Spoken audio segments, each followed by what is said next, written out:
Good afternoon, and welcome to the Jewish Policy Center webinar. I am Shoshana Bryan, Senior Director of the JPC and your host. So, are things moving fast enough for you? A couple of months ago, we thought Gaza and the elimination of Hamas's war-making and governing capabilities was the crucial battlefield, and it was. But then came Israel in Lebanon and the decimation of Hezbollah, and we thought that was bigger, and in fact it was. But then came the Turkish occupation of northern Syria and the explosion of Sunni jihadist forces, resulting in the collapse of the Assad government and the shaking of the Iranian hold on the region, not to mention shaking the Russian hold on the region. And we thought that was bigger, and it was, and it is, and they're all mixed together, and it all came across the US election, which we are not going to discuss. The good news for us and for you is that our guest today, Barry Shaw of the Israel Institute for Strategic Studies, can cover all of those things, except that last one about presidential elections, which we are not covering. But first, your JPC introduction. The Jewish Policy Center was founded in 1985. That's 30 years next month. Wow. To provide perspectives and analysis of foreign and domestic policies by scholars, academics, and commentators.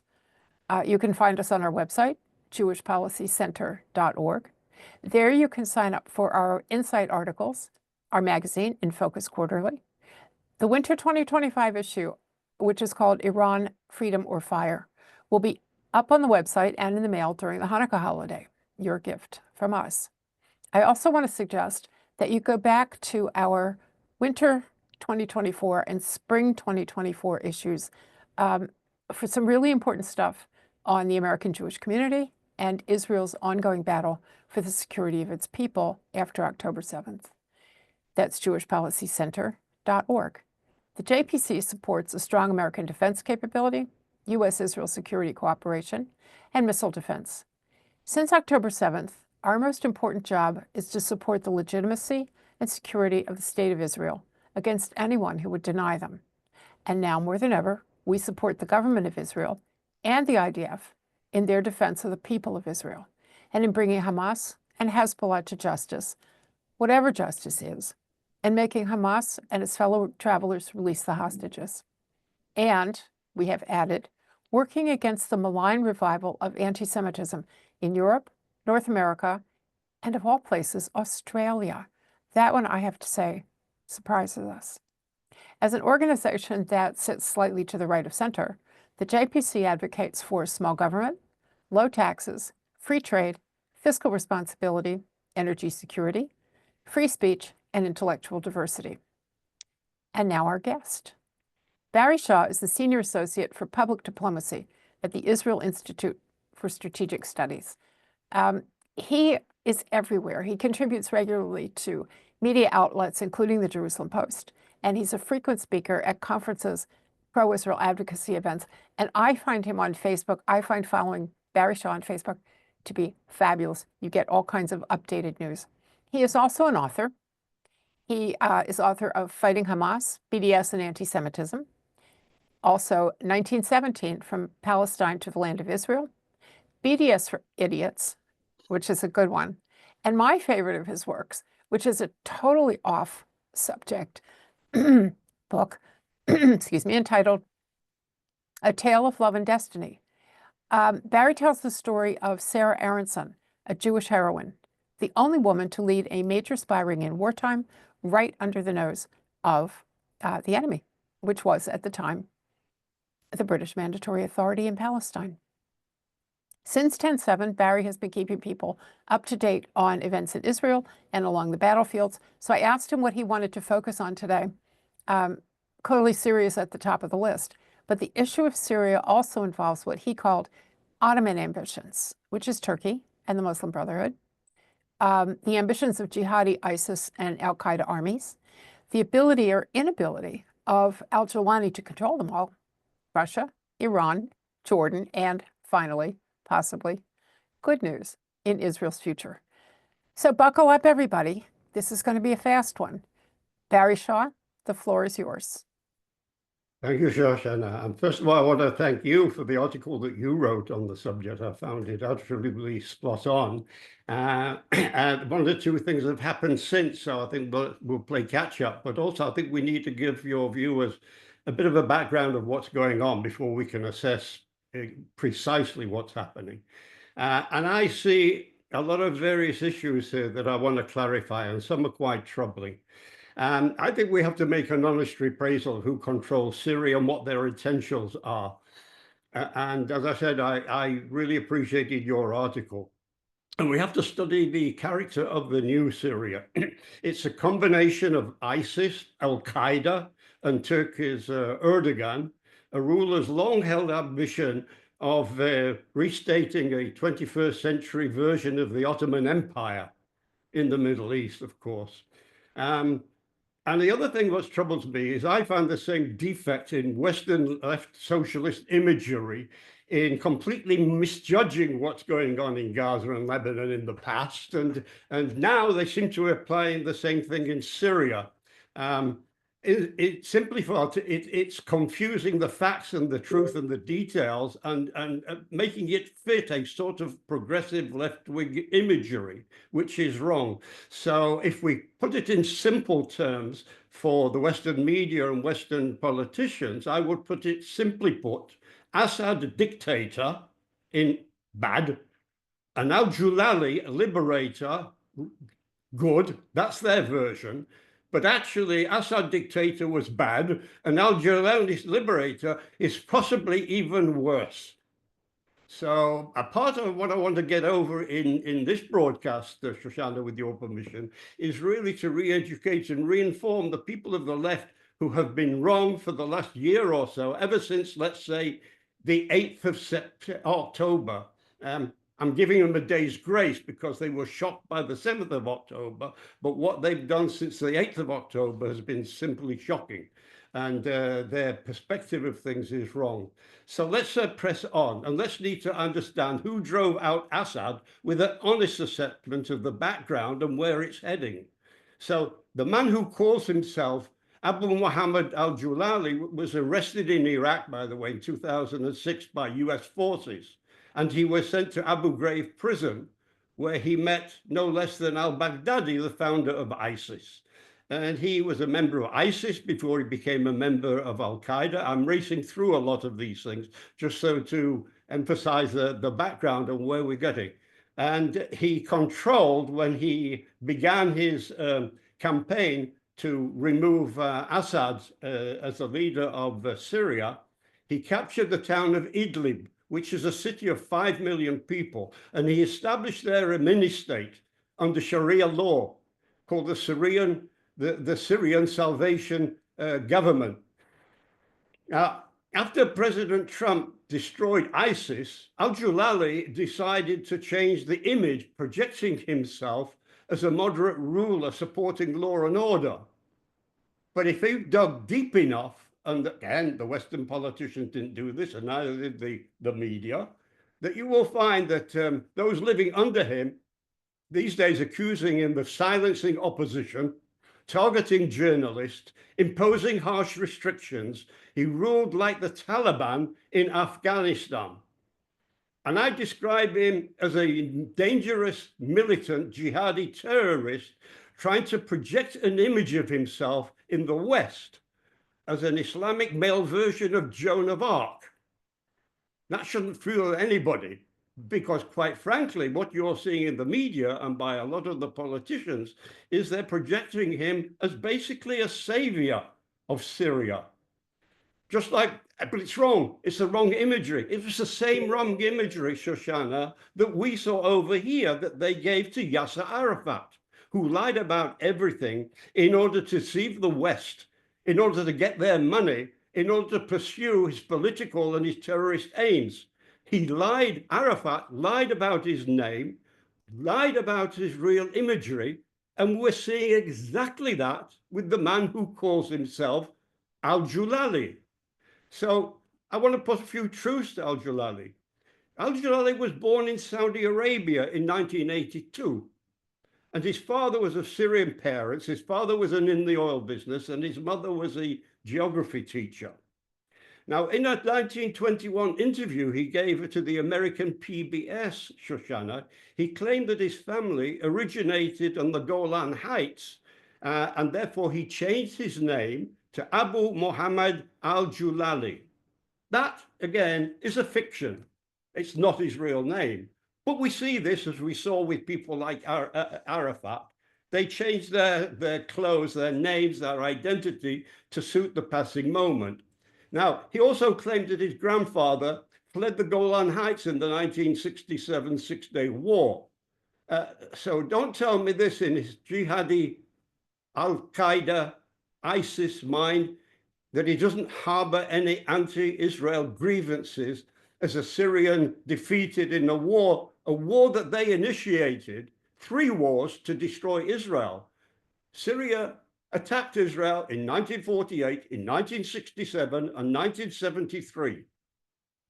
And he's putting it out as if Israel was the oppressor and his family had to flee from the Golan Heights as a grievance against Israel.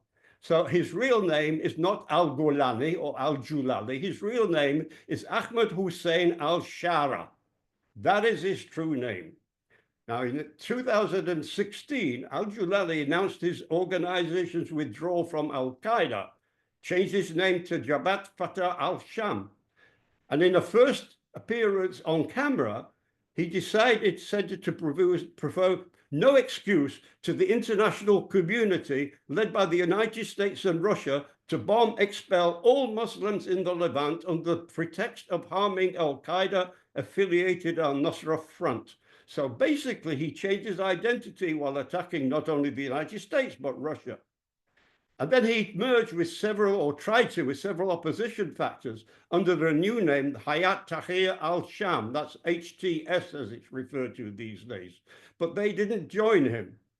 So his Al-Tahrir al-Sham established a salvation government in Idlib. And in recent days, he's begun publishing under his real name of Ahmad al-Shara. Now, skeptics like me believe that Giuliani presents himself in the organization as moderate, seekers. It's as hollow as I said to Arafat, but he's doing it for the same reason. He's doing it to seduce the West and the people that might oppose him because he needs time, he needs money, he needs fall. So he's going to appeal, and he's getting it from the West, who will end up giving him money, financing him, giving him the money and everything to make himself into a proper terrorist jihadi army, as Arafat did, as Hamas did, as other people have done before. So he needs the time in order to hoodwink the West. That's one of the things he's doing. So, as I said, this is a pretense that we've got to be careful of. And the people who know better are the people who are being executed and pursued today. And the media isn't cover this, because quite frankly, the biggest victim of all so far in the north of Syria are the Kurds, who are being decimated, but also the Christians and also the Druze.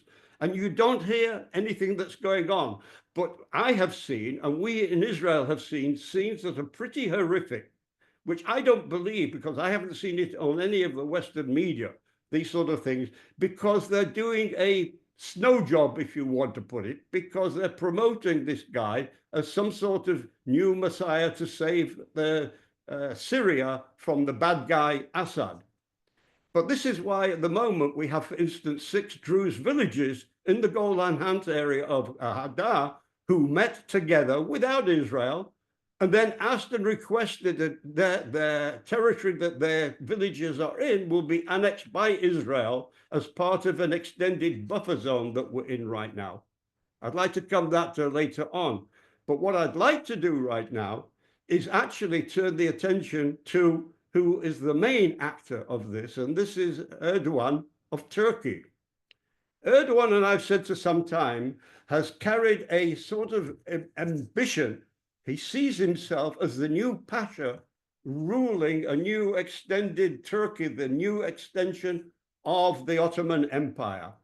And if you've read my book, as you mentioned, 1917, From Palestine to the Land of Israel, It's documented here. What were the Ottomans doing as recently, if you want to call it recently, as 1917?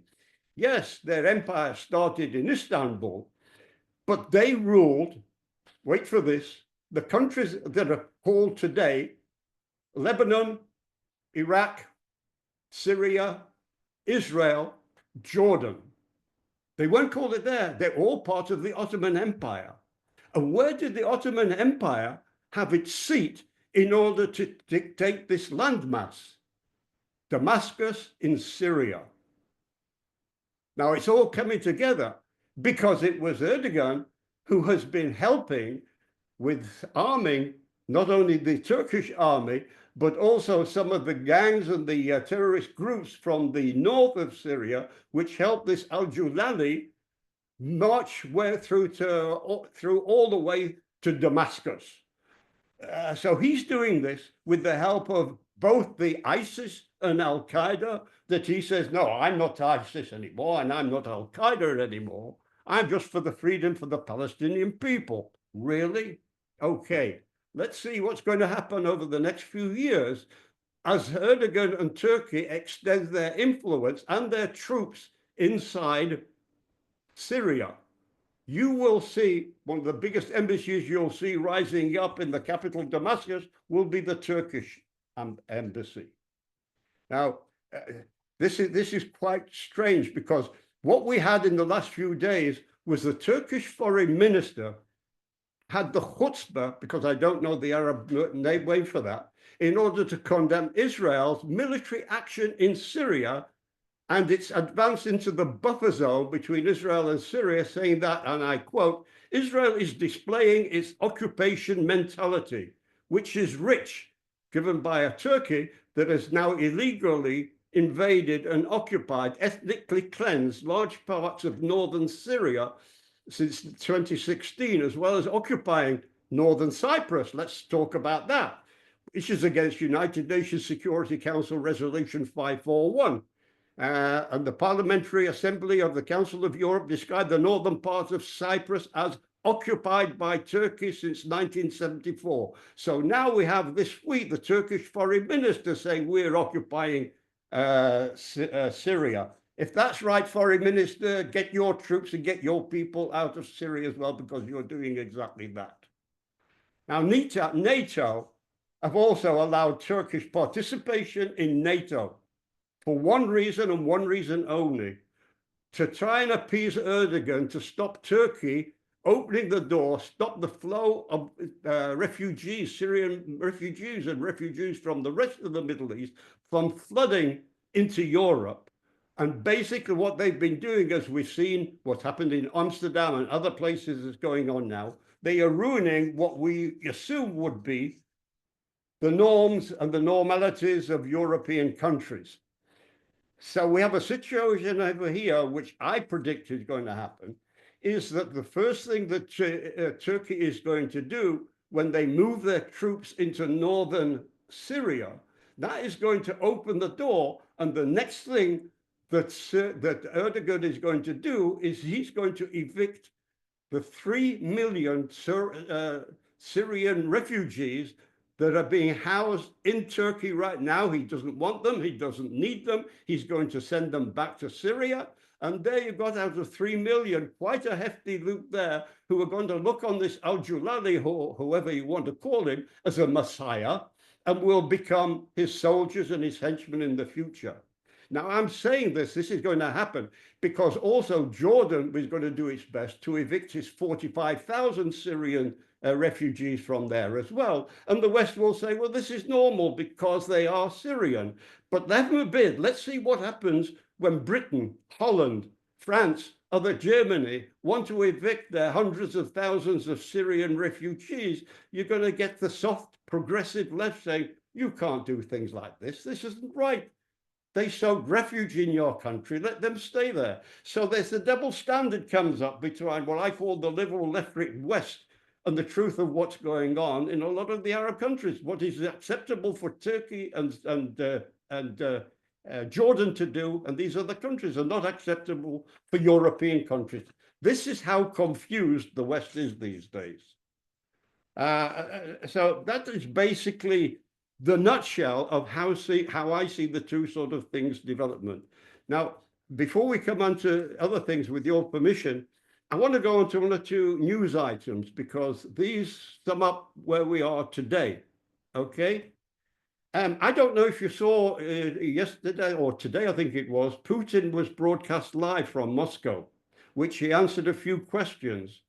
And he said, as far as Russia is concerned, A, we were not defeated in Syria. We evacuated 4,000 Iranian military operatives from Syria through an airfield. 30,000 Syrian regime fighters and pro-Iranian militia fled without a fight. Aleppo was occupied by only 350 military operatives. And we are in contact with various groups in Syria. We are discussing the future of our military bases in Syria. We have proposed that the air base in Khmeimim be used to receive humanitarian aid in Syria, which means Russia is trying to find its way back into the good graces of this ISIS jihadi ruler of Syria right now. He said, I'm ready to talk to Trump and meet with him at any time. And a particular quote, he said at the end of this press conference, surprisingly, Israel is the main beneficiary of what happened in Syria. That's straight off the Post. Now, I want to give you what is Israel's official policy, and then we can go on to some Q&A. Is that all right, Shoshana? That's fine. The Israel official policy at Syria in this time is from the Prime Minister's office. We have no interest in a conflict with Syria. We will determine Israeli policy regarding Syria according to reality on the ground. But the IDF came up with something with a bit more specific detail. So the official statement from the Israel Defense Forces are, we are here to defend along the border of the Golan Heights and Mount Hermon. Syria was a country that was an enemy state. Its army collapsed, and there is a threat that terrorist elements will not establish themselves next to our border. We are not intervening in what's happening in Syria. We are unequivocally intervening in what determines the security of Israeli citizens, especially the communities on the Golan Heights, and we're doing that professionally and correctly and with determination. That's the official Israeli position today. I hand it back to you. Okay, let me pick up on one thing that you said, because it's a question I get all the time about Turkey and NATO. Turkey is not what any of us would call a good NATO ally. It's not a good ally of anything. So the question comes to me all the time, why doesn't the NATO organization put Turkey out? And I just want to say that there is no way to do that. It's one of the great flaws of NATO. You need 100% vote to let countries in, as Sweden and Finland discovered a couple of years ago. But you also need 100% vote to put someone out. So Turkey would have to vote for its own expulsion from NATO. It will never do that because it gets military benefits, it gets political benefits simply by being in the organization. So Turkey is in, period, full stop. And we can stop trying to figure out how to get rid of it because we can't get rid of it. So that's just one thing I wanted to lay on the table. I have to say also, I'm glad you quoted that statement by Putin because it's important in many ways. First of all, because you want to know what the Russians are thinking, but also that he says Israel was the beneficiary. I suspect he's right if Israel plays its cards right.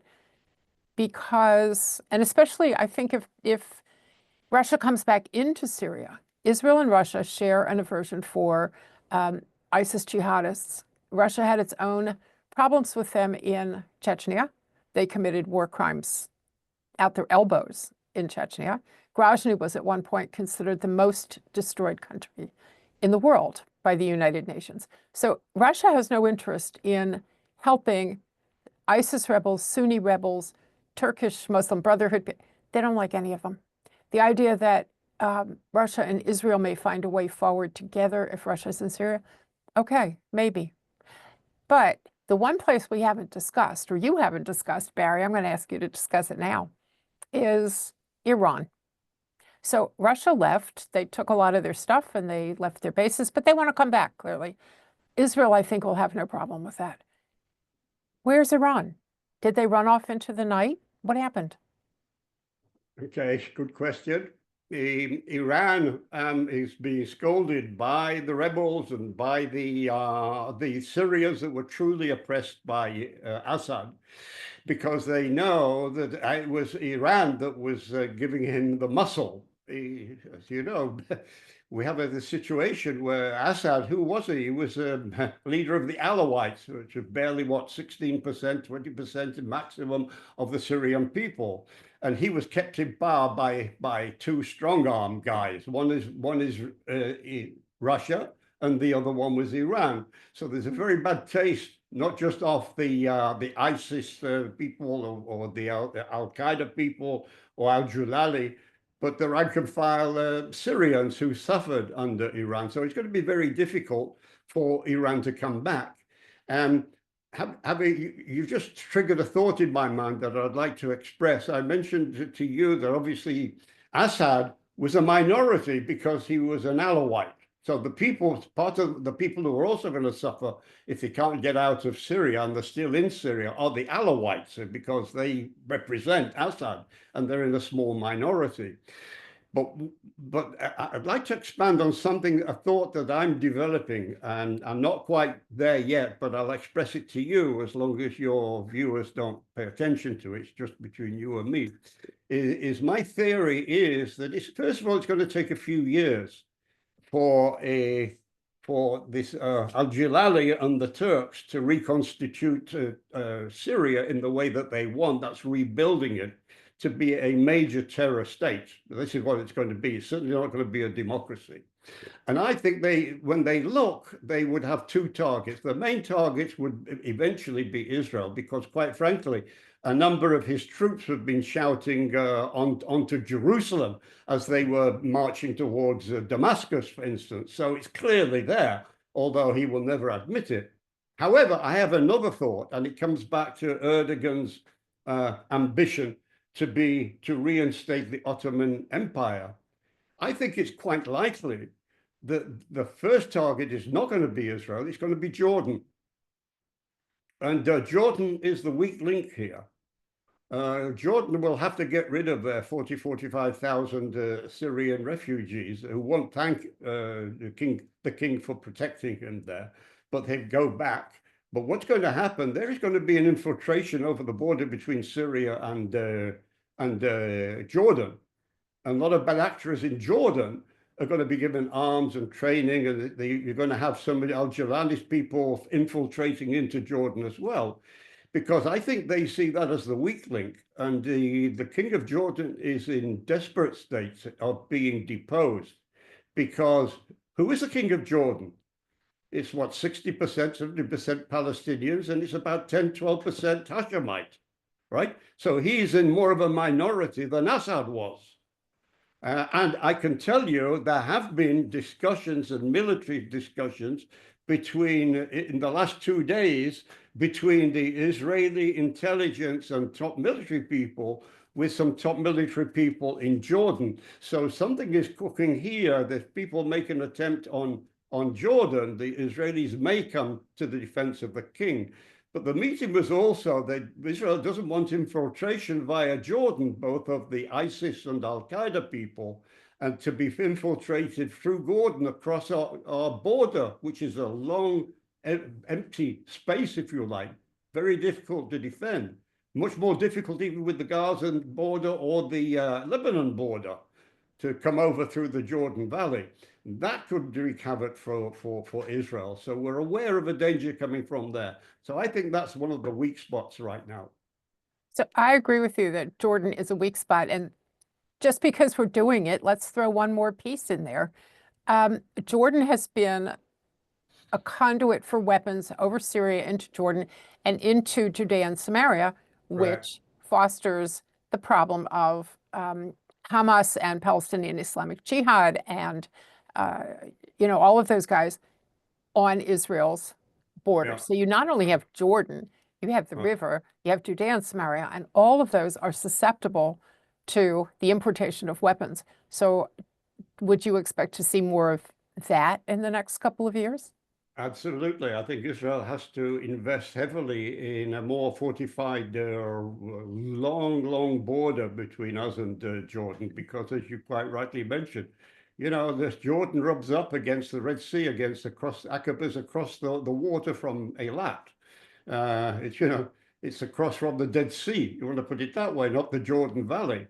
And Israel is very susceptible on that border, probably even more so than from Gaza and Lebanon as well. So, I mean, we could see if any major forces were coming, but again, like you said, terrorist attacks coming through there, but also weapons smuggling that is going on right now into, as you again quite rightly said, through Judea and Samaria and into the hands of the people under the Palestinian Authority, arming them.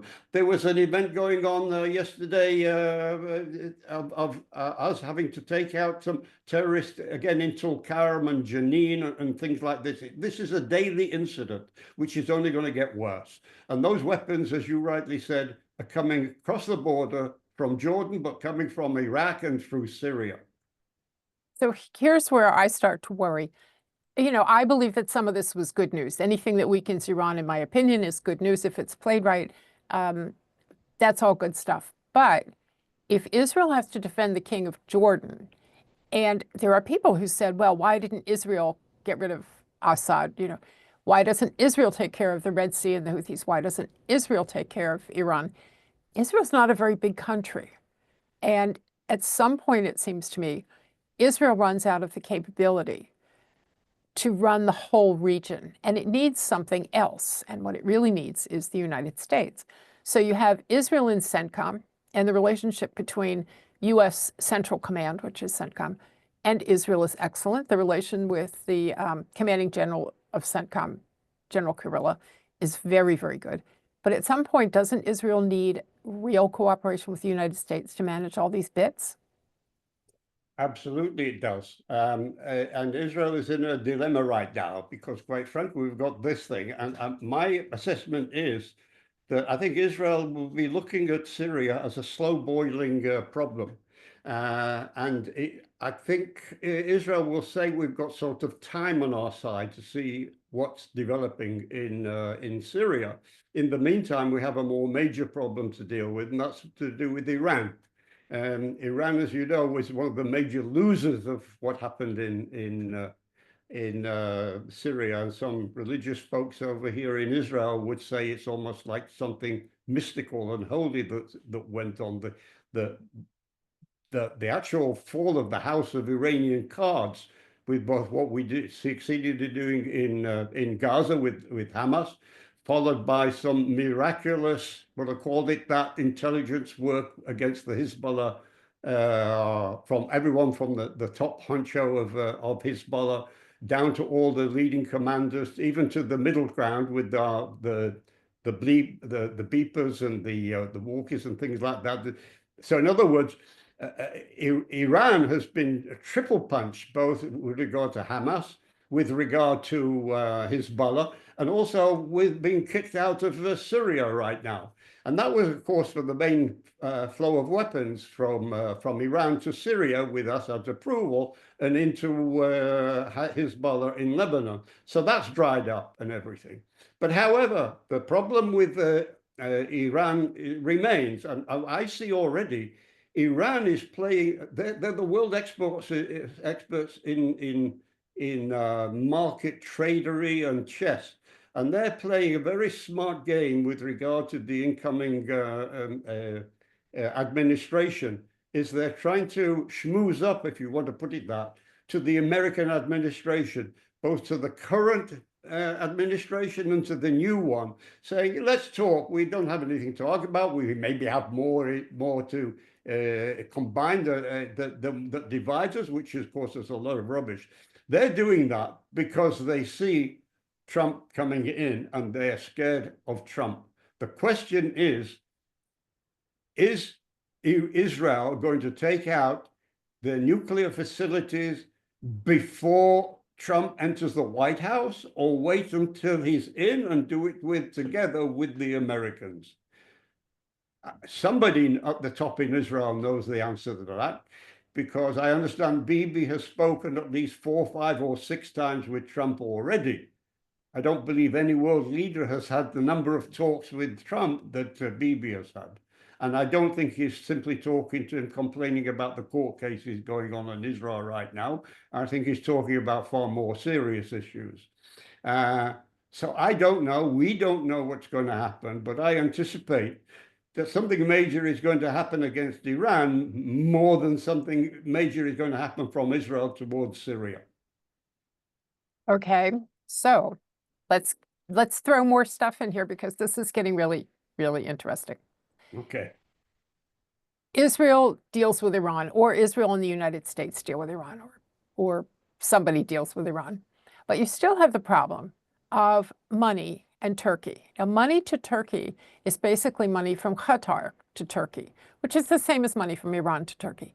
So are we in the West, Israel and the United States and our friends, are we trading Iranian malevolence for Turkish malevolence funded by Qatar? And how much difference will it make? I agree with you because there was something behind your question, because I've said, even openly for some time, that Qatar is playing a double-edged game. And Qatar has succeeded to a great extent in miseducating, indoctrinating the current and future generations in places like the United States, Australia, and other things, with the money into the ivory towers of American academia, which has suddenly been exposed as being completely rotten and off the track and everything, but they're already developing the decision makers. I think they may be finding that under the Trump administration, the people that they thought they had in the White House and the State Department and the Pentagon are all going to disappear. I meant by that also how it affects also Iran is that I made a couple of videos because I have a show called The View from Israel, and I made 2 or 3 videos with Iranian exiles. I'm talking about Iranian exiles who generally love the state of Iran and don't play the Iranian Ayatollah game. And in one of the videos I made, I exposed the person. I said that what the Biden-Harris administration has done, which I think one of the biggest crimes, is that some what they call American Iranians, in other words, Iranians who are now living in the United States, have worked their way into the White House, the State Department, and even the Pentagon. And these people have direct personal contacts with the leaders of the Iranian regime, like people like, for instance, the foreign minister and the prime minister of Iran, and some other very notable people. There was one in particular who was in the Pentagon, who in 1914, 1916 sent a letter to the foreign minister saying, I've been invited to a conference in Saudi Arabia and one in Israel. What's your advice? And the advice was, go to the Saudis, and that's the other one, forget it. And this is somebody who was high up as an administrator in the US Biden Pentagon. Yeah, let me point out that person still sits in that chair, despite the fact that everybody knows it was public knowledge and never denied by that person. The person remains in the chair. And the point I would add on that was that the day after I made that video, when it was the can and it wasn't even up yet, there was a report that a secret document between Israel and the Pentagon had been leaked out of somebody in the Pentagon. Do you remember? Yeah. And the immediate assumption. I would put my money on a former Iranian and American who was there in the Pentagon. Actually, it appears that it was not that person. Right. Everybody Yes, jumped immediately to that person. Right. Perhaps that person was smart enough not to do it. It appears it was someone else. But in keeping with your theory, it was a person with ties to Iran. It was not just some Pentagon employee with no tie to, I mean, it was a thing. It was a real thing. It may not have been that person, but it was a real thing. So yeah, we have issues in this country that will need to be addressed. And a lot of them have to do with where people sit. A lot of them have to do with money that comes in. It turns out that Yale University was taking money from Qatar, which is bad enough, but they weren't reporting it, which is illegal. So Yeah. we have things that we have to address. I mean, it's not the stuff that you and I can address here, which is, more, I don't know, more international. Speaking of which, there's another name that hasn't come up yet, and I would appreciate it if you bring it up, and that is Saudi Arabia. Okay. Where are the Saudis in all of this? The Saudis have been spending far too long sitting on the bleachers criticizing what's going on the field in the game, right? And they keep saying they're cheering for one side, which is like the Palestinians, but they're not getting off the bleachers and getting in the game at all. And I think that is bad enough. But you're leading me, I think, into my unique and original concept for the solution for Gaza. Do we have time to cover that? Because Saudi Arabia is part of it. I'll race through it as quickly as I can. I come last December, January, when the war was raging, and I put my head in, what's the solution for Gaza? Once we managed to eradicate Hamas, what's the solution for Gaza? And every time I spoke to people in positions here in Israel, decision making, I said, what do you think of the solution would be? And they would give answers that I could poke holes in. The two solutions apparently come down to this. Either we get rid of Hamas, and then we have to bring in the Palestinian Authority to rule over Gaza, because that's in preference to Hamas, or that Israel takes over. So my answer to that is twofold. If it's Israel taking over, I have to admit something personal to you right now, is that I have a grandson who has been serving in Gaza for about 6 months now. Now, I don't want my grandson patrolling the streets of Khan Yunis or Rafah for the next 20 years, because you still have 2 million Gazan Palestinians there. And I don't want the Palestinian Authority taking over, because quite frankly, the Palestinian Authority made a terrible job and still making a terrible job of the territories they were given to operate from Ramallah. They've been corrupt. They also support terror.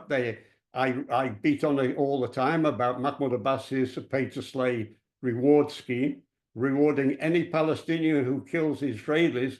The amount of money he gets depends on two things. A, the number of Jews and Israelis he's killed, and the length of his prison sentence. And it includes, by the way, Hamas terrorists or Islamic Jihad terrorists. Politics have no role when it comes to Mahmoud Abbas and the Palestinian Authority rewarding their terrorist killers. And yet this is the state that Blinken and most European countries says we have to have a Palestinian state, which brings me to one fear that I have, and that is the final slam of the door of Biden before he leaves the White House, is whether he's going to do an Obama on Israel and call for a United Nations Security Council resolution for decreeing recognition of a Palestinian state, and that Biden will not hold the veto. In other words, he will do an Obama did when he was going out the door with Biden and his vice secretary, saying that Judea and Samaria are legally occupied Palestinian land. So we're hoping that he's not going to take this step, which would be an egregious step. So it brings me back to this notion that quite frankly, the Palestinian authorities who have not succeeded in being prepared to live next door to Israel on the territories that was accorded them according to the Oslo Accord, and not kept to their obligation of the Oslo Accord, are not to be trusted to do the same in Gaza. So what's the solution? And I said an extension of the Abraham Accords. And the Abraham Accords would be a protectorate of what goes on the reconstruction of Gaza. A protectorate is a well-known entity, international entity. And in two cases, protectorates have been applied to do one thing which I says has been essential, because you don't just reconstruct Gaza structurally, you have to reconstruct it ideologically to get rid of the radicalization, which is at the core of what is rotten about the Palestinian movement. And it's not just in Gaza, it's also under the Palestinian Authority. who preach or teach for a world without Israel.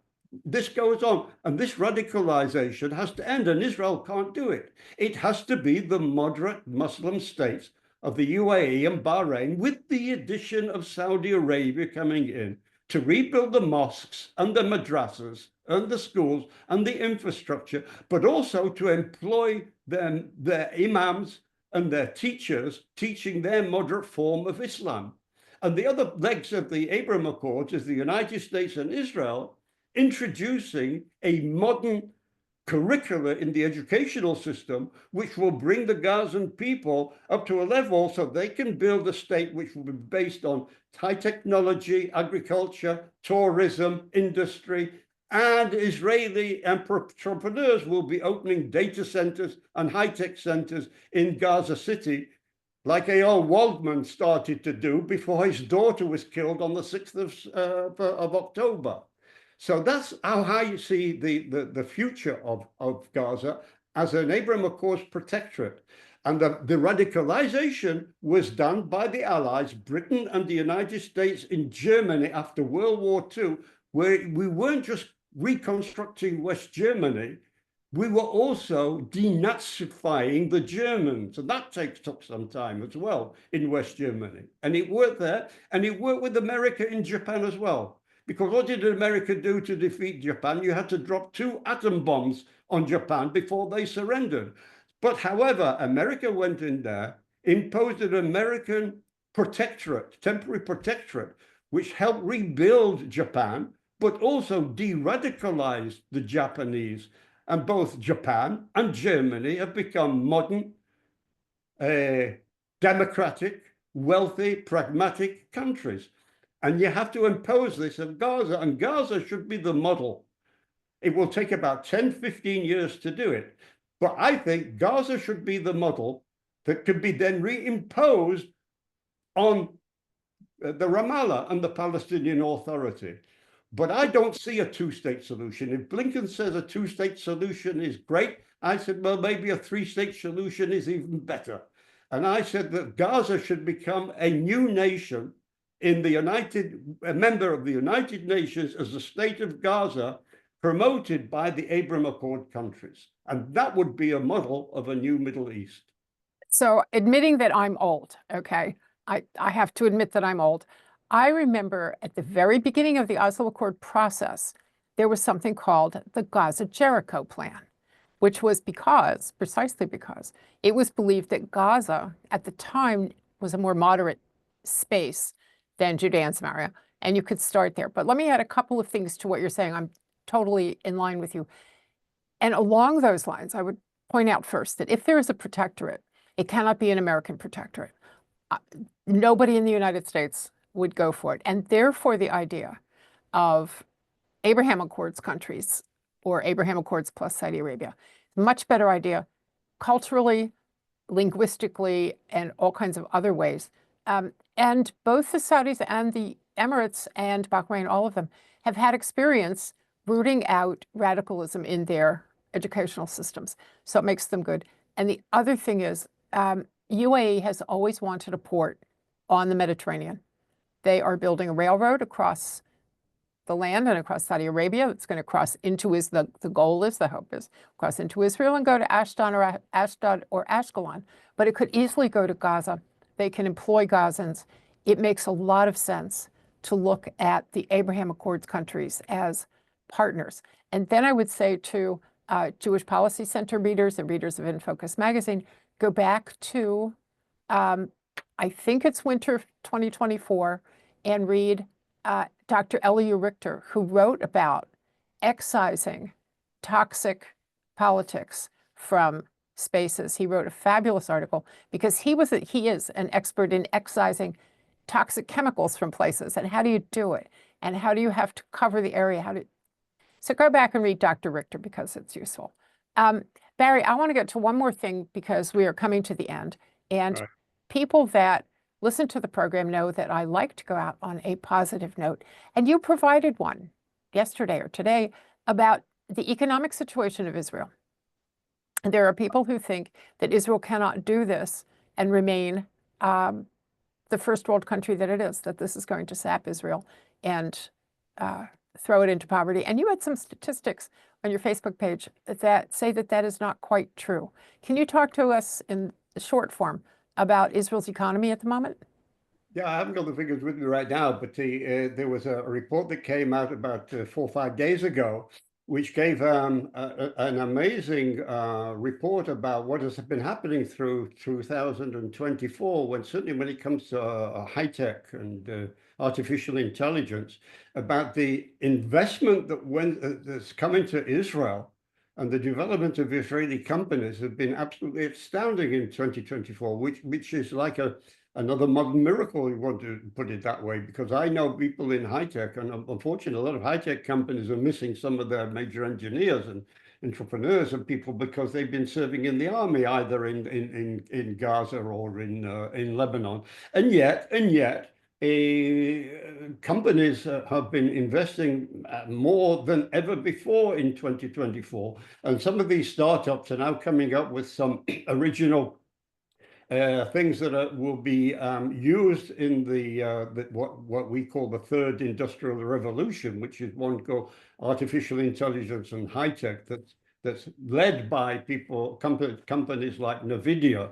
I just happen to know my wife is a friend of whose husband is a brilliant guy who came up with patents for a company called Broadcom and then moved over to NVIDIA and then came back to Israel. And basically, NVIDIA opened up a place in Yokneam here in Israel because they wanted his brains, and he has been working since then for NVIDIA. NVIDIA is the #1 stock on the US stock market, for instance, right? The future of everything.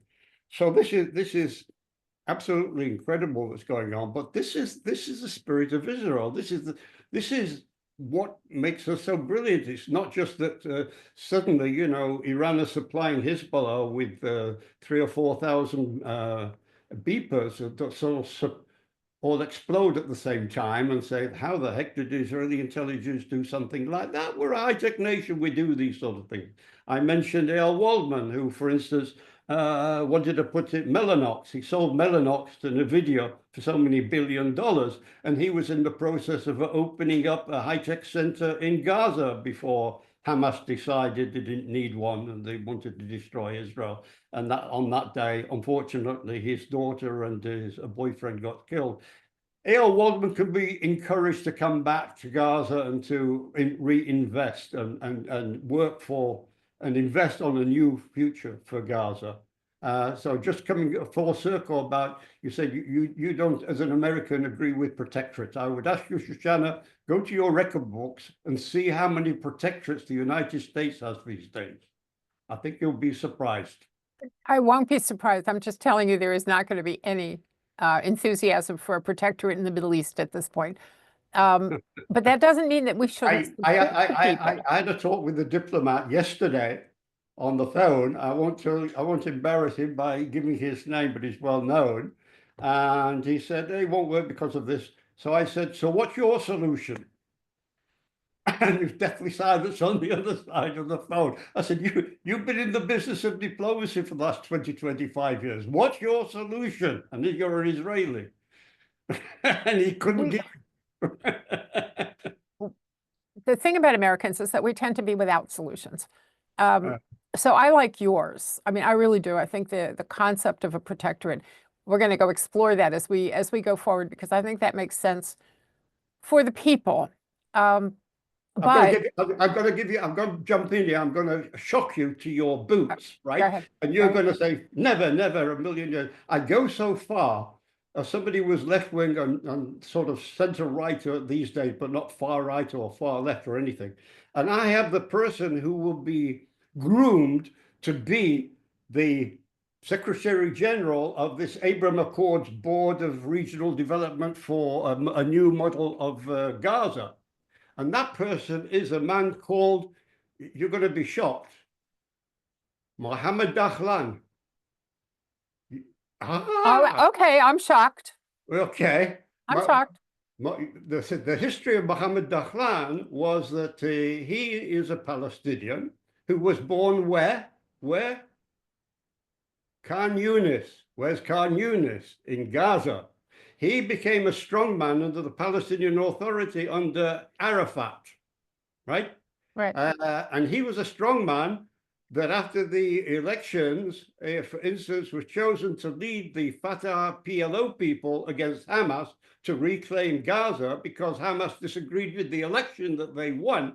Right. And actually they lost. So basically, Mohammed Dahlan was a loser in Gaza against Hamas. But however, he had a falling out with Arafat over policy because he understood that Arafat was being deceptive and he didn't really want to have a proper peace. And Mahmoud Abbas had an argument with him. And then the Palestinian Authority were going to have an election, and Mahmoud Abbas saw that the polls that came out, and Mohammed Dahlan was bound to win the election to be president of the Palestinian Authority. And Mahmoud Abbas put out a rumor, a lie, that Dahlan was the person that actually fed the poison to Arafat that killed him. And so in order to save his life, he ran away. Where did he run away to? The United Arab Emirates, where he became a businessman and a billionaire. And he was like this with the Crown Prince of Bahrain. He's like this with the Crown Prince of the Emirates, and he's like this with the Crown Prince of Saudi Arabia. And he was also, in his day, negotiating Camp David for the Palestinians. So he met the American administration and the Israeli administration.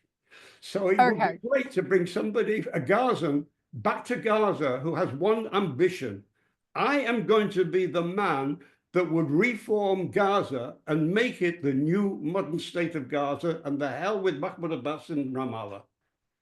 So I'm going to stop you there because, as I said, I like to go out on a positive note, and that's really the best note I could imagine. You've done a great job, Barry. I appreciate it. I don't know anybody else who could take 17 threads of political and military operations and put them into a coherent package, and you did that.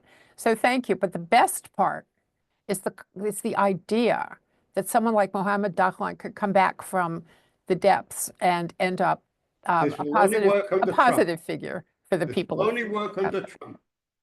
It will only work under Trump and the person he appoints. No. We have an agreement. We're not discussing the president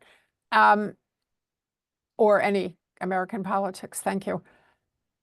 But the idea of an Abraham Accords protectorate financed by the UAE and Saudi Arabia, managed by a guy like Dahlan, who has his strong roots in the community, overseen ultimately security-wise by Israel, has to be.